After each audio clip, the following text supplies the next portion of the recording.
Janus Razor by Jim Lee. Part 7. Interlude. Say your prayers, little one. Don't forget, my son, to include every one. I tuck you in, warm within, keep you free from sin, until the Sandman he comes. Sleep with one eye open, gripping your pillow tight. Exit light, enter night. Take my hand, we're off to Never Never Land. Something's wrong, shut the light. Heavy thoughts tonight, and they aren't of Snow White. Dreams of war, dreams of liars, dreams of dragon's fire, and of things that will bite. Now I lay me down to sleep, pray the Lord my soul to keep. If I die before I wake, pray the Lord my soul to take. Hush, little baby, don't say a word, and never mind that noise you heard. It's just the beast under your bed, in your closet, in your head.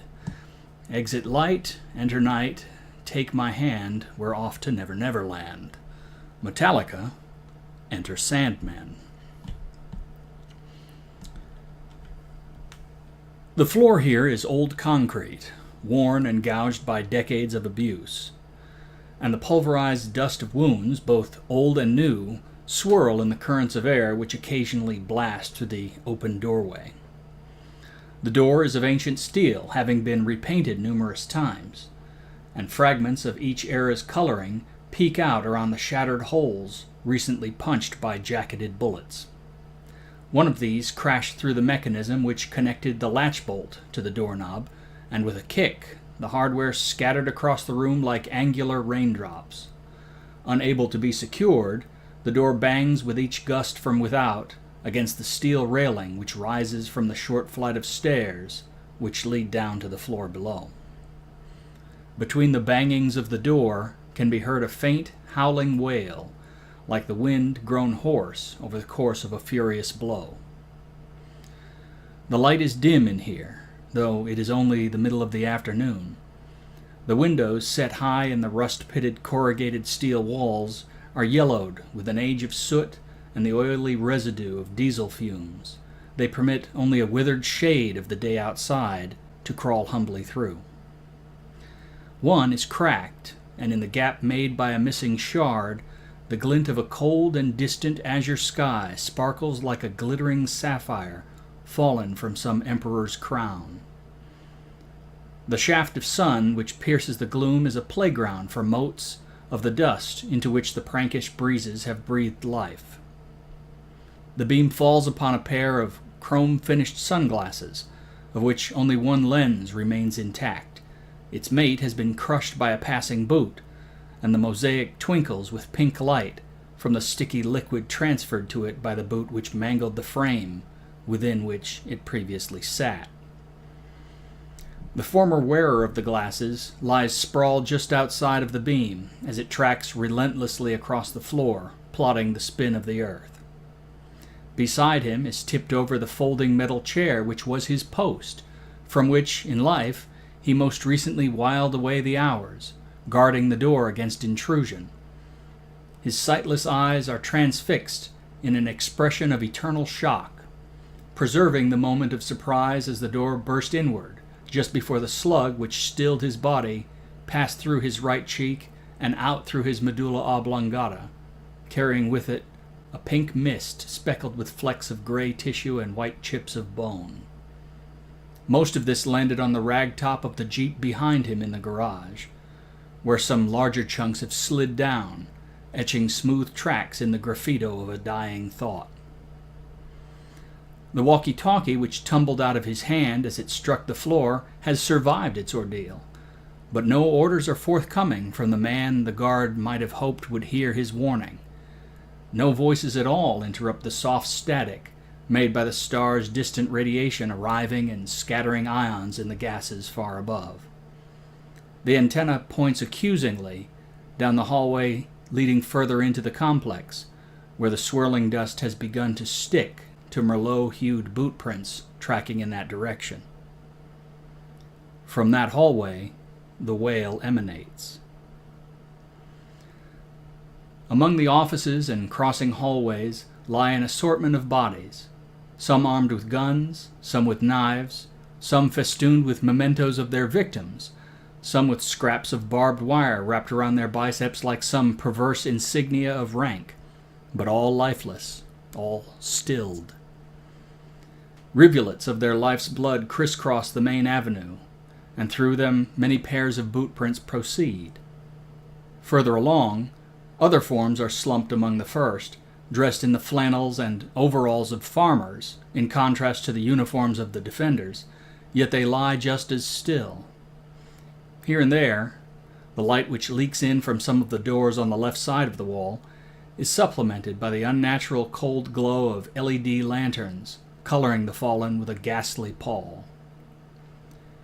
At the end of this thoroughfare, two massive oaken desks are tipped over on either side of a pair of double doors which stand open.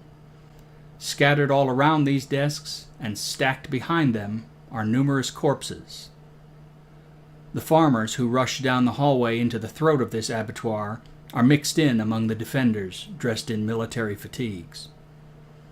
The floor here is carpeted, but it is impossible to discern what its former color might have been, for the lush pile is thoroughly drenched in the pooled blood, poured out like wine.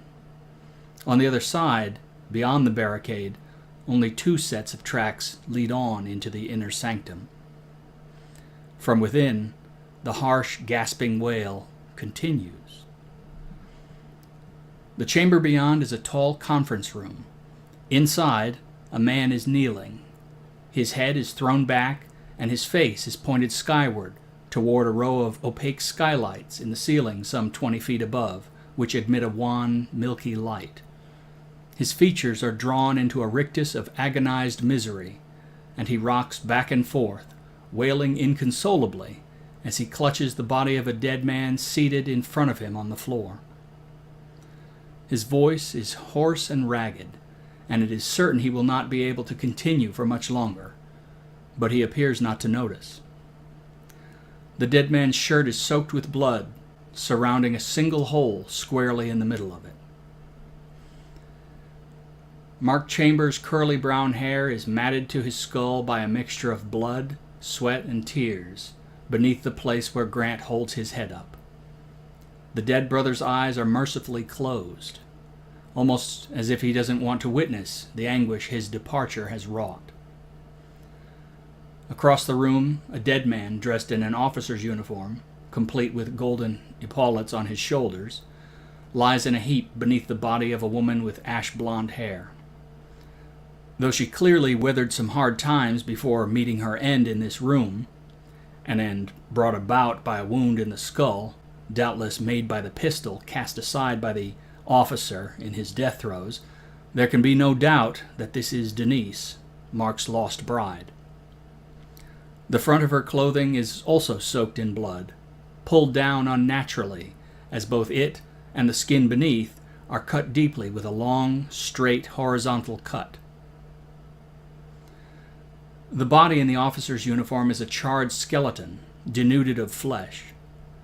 The air in the room is filled with wisps of acrid smoke, smelling like a mixture of grease fire and burned hair. On the far side of the room from the entrance, there is a gap in the wall. Not a doorway, mind you, just a gap. A place where there is no wall. Along the floor, at the place where the wall should logically be, there's a low berm of what looks like coal dust, a line of fine, dark, ashen powder. In his head, Grant does what all grieving folk do. He replays the events of this final scene over and over in his mind, not to solve what went wrong, for he is beyond solutions. Not to find comfort in his memories, for there is only fuel there for the nightmares which will haunt him for the rest of his life. The look in his brother's face, now transformed by grief into the face of a stranger, the face he first saw when the women were taken to its ultimate extremity. He does this only because it seems that this is what man's mind is wired to do in such situations. Torture itself with a recall more pure than that reserved for our greatest moments of joy, over and over and over, until the nerve endings are cooked and numb from the pain of it, leaving us dazed and scarred as if from the repeated blows of a hammer. The fidelity of this reproduction does not degrade, however. Unlike videotape, it grows clearer with each reliving, until the images are burned as deep into the memory as if they were printed there by the cauterizing heat of a glowing branding iron.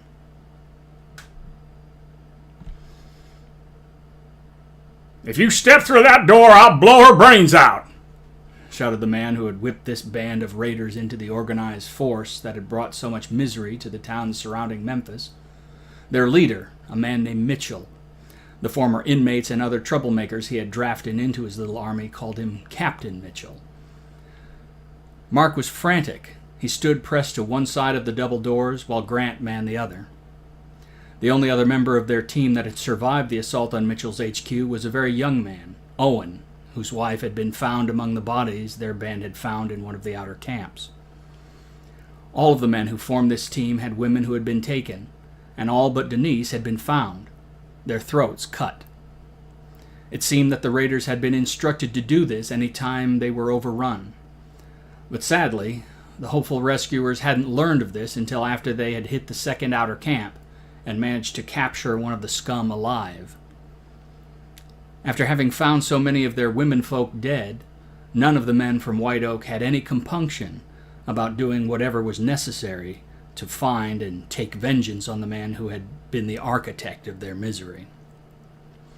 The screams of the captured man echoed back to them from the surrounding hillsides, but Grant thought none of them seemed disturbed by them. On the contrary, their eyes seemed to him filled with a morbid avidity as the captive spilled his secrets.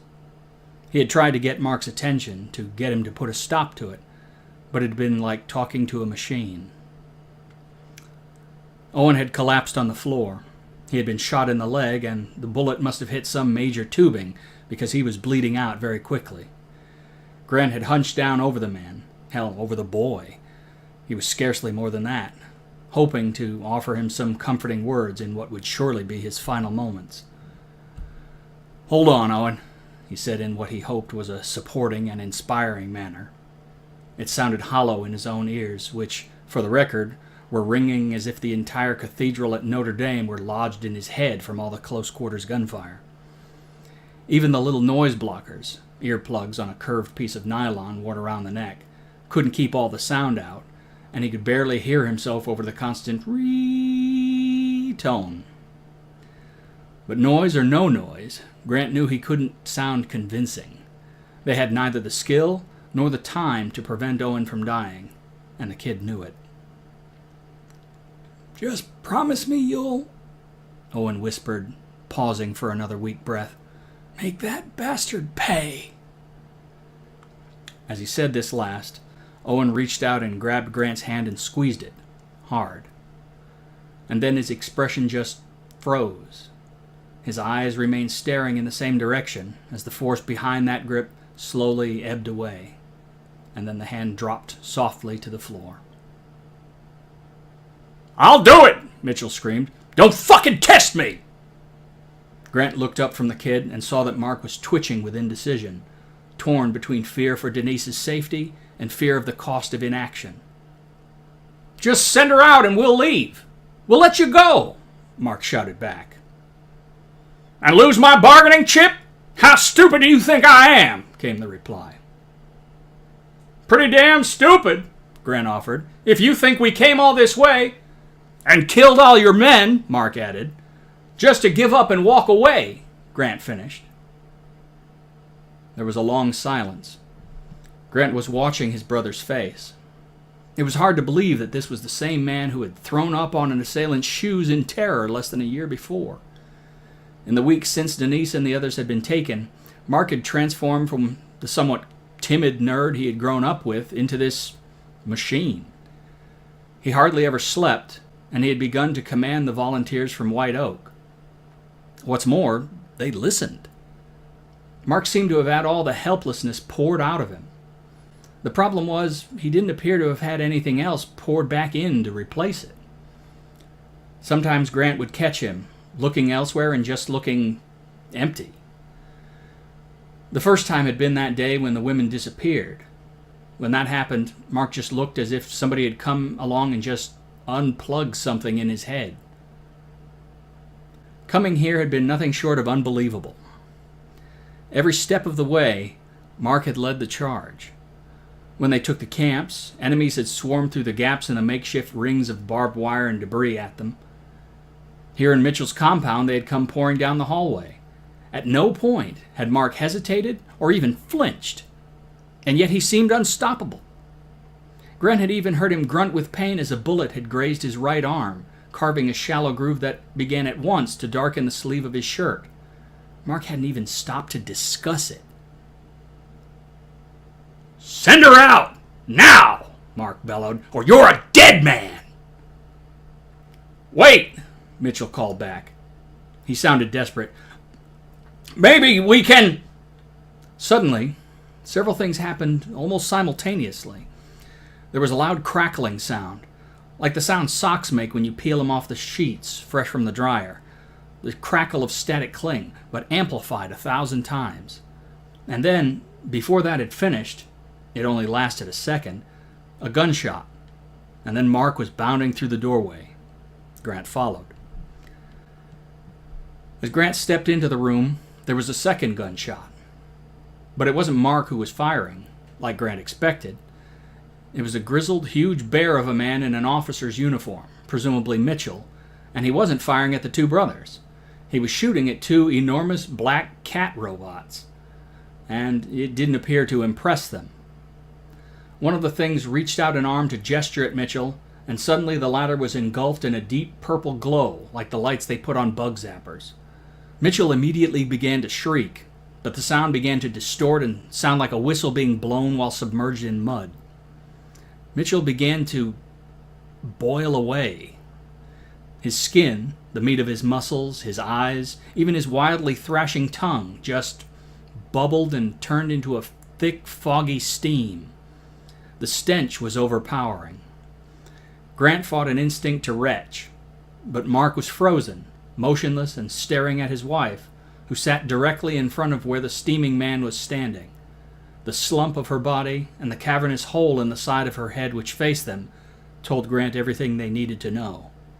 She was dead. Behind the catbots, which looked exactly like the others had described, Grant noticed, there was a huge gap in the wall. The wall was of the cement and rebar-filled cinder block variety, but there weren't piles of blocks knocked down. There was just a big, slightly irregular gap, about 15 feet wide, and along the floor was a pile of dust. Grant had an idea that the wall had been disintegrated, just like things that had been hit by a ray gun in the old Bugs Bunny cartoons, like the ones with Marvin the Martian. Before Grant could make sense of this, the other catbot gestured, and Denise was washed over with a soft pink light. There was a pause, and suddenly Denise stood up. "Denise!" Mark screamed. His voice cracked as he did so. It was as if all the fear and worry over her was encapsulated in that scream. But she's dead, Grant thought. I mean, that exit wound is enormous. And it doesn't even look like she's standing, really. She looks more like a marionette. And then there was a green beam that lanced out from the eyes of the first catbot. It looked to Grant like a laser, but more powerful than anything he'd ever seen, and he'd been to plenty of concerts where they used lasers. It struck the hanging puppet and slashed across the front of her, below the waist. And suddenly, Grant thought he knew where he had seen a motion like that before. Before his daughter had been born, there was some concern about his ex's ability to safely go through natural childbirth. He had tuned out the details. They had made him queasy, especially after the doctor had shown them a computer animation of a cesarean section, and he had been obliged to bolt down to the restroom down the hall. But he remembered enough to think that's what he was seeing here. Mark only saw an attack on his bride, so recently reclaimed, in his mind, from death. He began to scream, "Leave her alone, you bastards!" Cat number 2 pointed at the two of them, and suddenly an unseen wall pushed them back.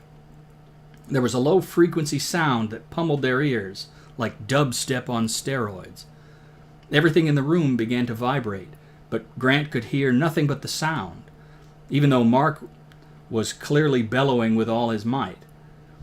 Grant watched as a tiny pink shape, no bigger than a football, slid out of the cut that had been made in the dead woman's belly, for lack of a more precise medical term, and began to levitate across the room toward the cats. Amidst the din of the wub wub wub sound, Mark's face grew still with shock.